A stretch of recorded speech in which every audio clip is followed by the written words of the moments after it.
Hello, welcome to Market Discussion of the Day. Today, February 7th, 2025, Friday ആണ്. So ഏറ്റവും important ആയിട്ടുള്ള ഫ്രൈഡേക്കാട്ടിലും important ആയിട്ടുള്ള കാര്യം എന്താ വെച്ചാൽ ഇന്ന് NFP ഡേ ആണ് അല്ലേ. NFP എന്ന് പറഞ്ഞാൽ നോൺ ഫാം പേറോൾ ഡേ ആണ്. അതുകൊണ്ടിട്ട് തന്നെ നമ്മൾ എപ്പോഴും പറയാറുണ്ട് നോൺ ഫാം പേറോൾ ഡേ മാർക്കറ്റിൽ നിന്ന് മാറി നിൽക്കുക എന്നുള്ള കാര്യം അല്ലേ. ഇപ്പോൾ UK ടൈമിംഗ് വന്നിട്ട് 1:30 മണിക്കാണ് നോൺ ഫാം പേറോളിൻ്റെ ന്യൂസ് വരുന്നത്. സോ എന്താണെങ്കിലും ഇപ്പം ഫോർകാസ്റ്റോ പ്രീവിയസോ എന്നും നോക്കണ്ട, മാർക്കറ്റിൽ നിന്ന് മാറി നിൽക്കുന്നത് തന്നെയാണ് ഏറ്റവും ബെറ്റർ ആയിട്ടുള്ള കാര്യം. അത് കഴിഞ്ഞാൽ വേറെ ന്യൂസൊന്നുമില്ല. നമ്മൾ ശ്രദ്ധിച്ചു പോകേണ്ടത് എന്താ വെച്ചാൽ ഈ നോൺ ഫാം പേറോളിൻ്റെ ന്യൂസ് കഴിഞ്ഞതിന് ശേഷം അത് പോസിറ്റീവ് ആയിക്കോട്ടെ നെഗറ്റീവ് ആയിക്കോട്ടെ, അതിനുശേഷം US നിന്ന് ആ നോൺ ഫാം പേറോൾ ഇപ്പം പഴയതിനെക്കാട്ടിലും കുറച്ചുകൂടെ ബെറ്റർ ആണെങ്കിൽ അതിനെ പറഞ്ഞ് അതിനെ പോസിറ്റീവ് ആക്കും. US എക്കണോമി നല്ലതാണ് എന്നുള്ള രീതിയിൽ പോസിറ്റീവ് ന്യൂസുകൾ വരാനുള്ള പോസിബിലിറ്റീസ് ആണുള്ളത്. ഓക്കെ, സോ അത് ഉറപ്പായിട്ടും തിങ്കളാഴ്ച രാവിലെയും Asian market non farm payroll വരുമ്പോഴത്തേക്കും ഏഷ്യൻ മാർക്കറ്റ് ഓൾമോസ്റ്റ് ക്ലോസ് ആയിരിക്കും. അതുകൊണ്ടിട്ട് തന്നെ തിങ്കളാഴ്ച ഏഷ്യൻ മാർക്കറ്റ് ഓപ്പൺ ആകുമ്പോൾ അതിൻ്റെ ഇമ്പാക്റ്റ് മാർക്കറ്റിൽ ഉണ്ടാവുകയും ചെയ്യും. ഓക്കെ, സോ നമ്മൾ എല്ലാ വെള്ളിയാഴ്ചയും പറഞ്ഞു വരുന്നത് പോലെ അടുത്ത ആഴ്ചത്തെ മെയിൻ ന്യൂസുകൾ ടൈമിംഗ് ഒക്കെ നമുക്ക് വീക്കെൻഡിൽ സംസാരിക്കാം. അടുത്ത ആഴ്ച തിങ്കളാഴ്ച ഈ പറഞ്ഞതുപോലെ ഈ ഒരു ഇമ്പോർട്ടൻസ് ഉണ്ട്. എന്താണ് മാർക്കറ്റിൽ ഒരു ജംപ് സ്റ്റാർട്ട് ഉണ്ടാവാനായിട്ടുള്ള ചാൻസ് ഉണ്ട്, അല്ലെങ്കിൽ ജംപ് ഡൗൺ കഴിഞ്ഞ ആഴ്ചത്തെ പോലെ. ഈ നോൺ ഫാം പേറോളിൻ്റെ ഇമ്പാക്റ്റ് തിങ്കളാഴ്ച ആയിരിക്കും മാർക്കറ്റിൽ അഫക്റ്റ് ചെയ്യുന്നത് പല സ്ഥലങ്ങളിലും. ഓക്കെ, സോ അതേപോലെ തന്നെ തേഴ്സ്ഡേ ജാപ്പാനീസ് ഹോളിഡേ ആണ്. ഓക്കെ, നാഷണൽ ഫൗണ്ടേഷൻ ഡേ ആണ്. അതുകൊണ്ടിട്ട് ജാപ്പനീസ് ചെന്നിൽ നിന്ന് ട്യൂസ്ഡേ മാറി നിൽക്കുക. ഓക്കെ, വെനസ്ഡേ CPI വരുന്നുണ്ട്, US നിന്ന് CPI വരുന്നുണ്ട്.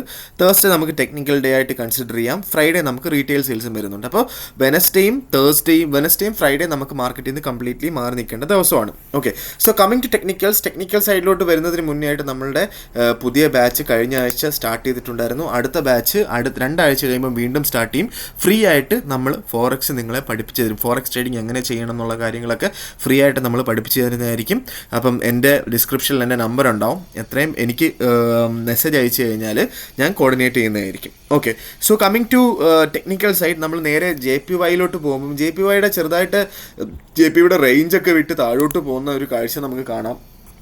JPY 151 അടുത്തൊക്കെ വന്നിട്ടുണ്ട് മാർക്കറ്റ്. ഓക്കെ, സോ ഇന്നലെ നമ്മൾ 152 അവിടെ സപ്പോർട്ട് ചെയ്യുമെന്നാണ് പറഞ്ഞത്. പക്ഷേ മാർക്കറ്റ് ഓപ്പണിങ്സിന് ഒന്നും അവിടെ സപ്പോർട്ട് ചെയ്യാത്തത് കൊണ്ട് ഒരിക്കലും അവിടെ ഒരു ബൈ ഉണ്ടായിരുന്നില്ല.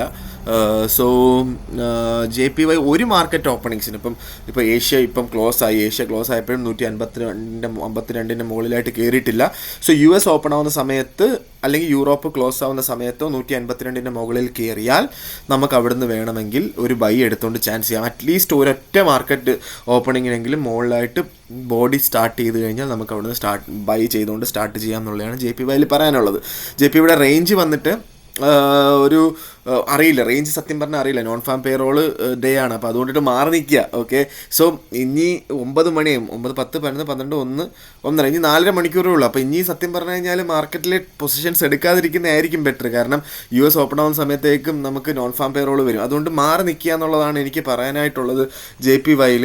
ഓക്കെ, സോ അതേപോലെ JPYയിൽ ഞാൻ ഇപ്പോൾ പറഞ്ഞ കാര്യം നിങ്ങൾക്ക് തിങ്കളാഴ്ച ചെയ്യാവുന്നതാണ് കേട്ടോ. തിങ്കളാഴ്ച നിങ്ങൾക്ക് ചെയ്യാവുന്ന കാര്യമാണ്. 152 മുകളിലായിട്ടാണ്, 152 അടുത്തായിട്ടാണെങ്കിൽ നമുക്ക് അവിടുന്ന് ബൈ ചെയ്യാം എന്നുള്ള കാര്യമാണ് എനിക്ക് നിങ്ങളുടെ അടുത്ത് പറയാനായിട്ടുള്ളത്.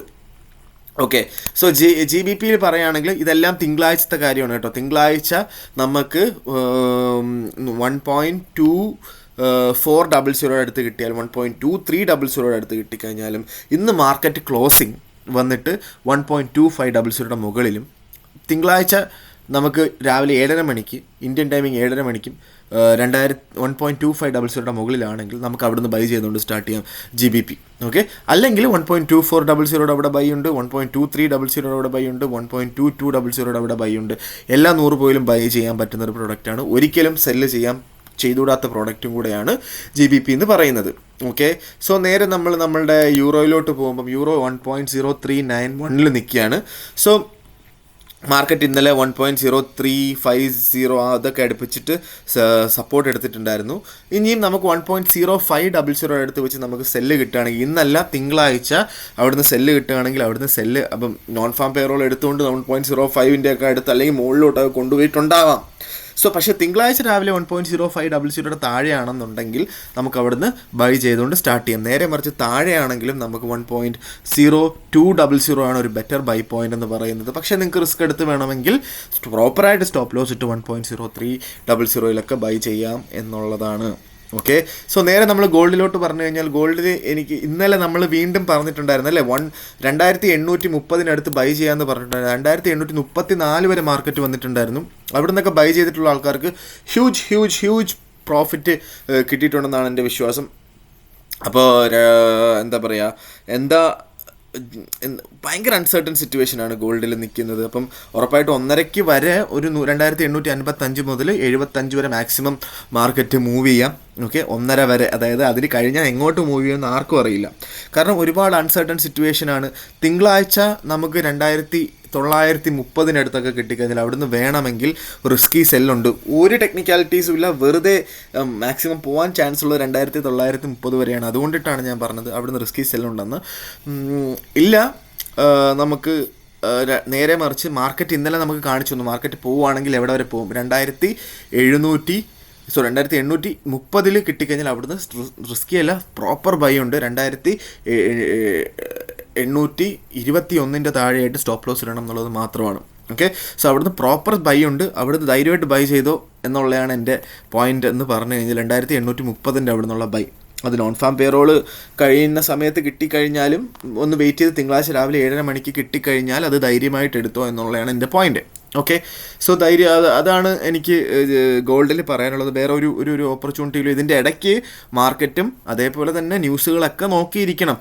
ഒരു കാരണവശാലും വീക്കെൻഡിൽ പൊസിഷൻ ഹോൾഡ് ചെയ്യാൻ പാടില്ല. ഓക്കെ, കാരണം കഴിഞ്ഞ ആഴ്ചത്തെ പോലെ ജമ്പ് ഡൗൺ ജമ്പ് അപ്പ് ഒക്കെ ആയിരിക്കും മിക്ക പ്രോഡക്റ്റുകളിൽ നടക്കുന്നത്. അപ്പോൾ ഇതൊക്കെ മനസ്സിൽ വെച്ചിട്ട് വേണം ട്രേഡ് ചെയ്യാനായിട്ട്. ഉറപ്പായിട്ട് സ്റ്റോപ്പ് ലോസ് ഇടുക. പിന്നെ അതേപോലെ തന്നെ വീക്കെൻഡിൽ നമ്മൾ ഏറ്റവും ഇമ്പോർട്ടൻ്റ് ആയിട്ട് മനസ്സിലാക്കേണ്ട അല്ലെങ്കിൽ മനസ്സിൽ വെച്ചേക്കേണ്ട കാര്യം എന്താ വെച്ചാൽ, റഷ്യ ഉക്രൈൻ വാറിൻ്റെ സീസ് ഫയർ എങ്ങാനും വന്നു കഴിഞ്ഞാൽ ഗോൾഡിൻ്റെ റേറ്റ് താഴോട്ട് പോകാനുള്ള പോസിബിലിറ്റി ഉണ്ട്. ഓക്കെ, സോ അത് നമ്മൾ അപ്ഡേറ്റഡ് ആയിരിക്കണം. ചിലപ്പോൾ ഒരൊറ്റ സുപ്രഭാതത്തിലായിരിക്കും അറിയുന്നത് ഡൊണാൾഡ് ട്രംപ് റഷ്യയിൽ കാലുകുത്തി എന്നൊക്കെയുള്ള കാര്യങ്ങളൊക്കെ പെട്ടെന്നായിരിക്കും അറിയുന്നത്. അപ്പോൾ അതുകൊണ്ടിട്ട് തന്നെ നമ്മൾ ന്യൂസുകളിൽ നമുക്കൊരു ഇതുണ്ടായിരിക്കണം എന്നുള്ള കാര്യം വീണ്ടും ഓർമ്മിപ്പിച്ചുകൊണ്ട് എല്ലാ ട്രേഡ്സും എടുക്കാൻ നേരത്ത് പ്രോപ്പർ സ്റ്റോപ്പ് ലോസും പ്രോപ്പറായിട്ടുള്ള റിസ്ക് മാനേജ് ചെയ്ത് മാത്രം ട്രേഡ് എടുക്കുക എന്ന് വീണ്ടും ഓർമ്മിപ്പിച്ചുകൊണ്ട് ഞാൻ ഇന്നത്തെ ദിവസത്തെ മാർക്കറ്റ് ഡിസ്കഷൻ അവസാനിപ്പിക്കുകയാണ്. മാർക്കറ്റ് ഡിസ്കഷനായിട്ട് നാളെ കാണുന്നത് വരെ ഗുഡ് ബൈ.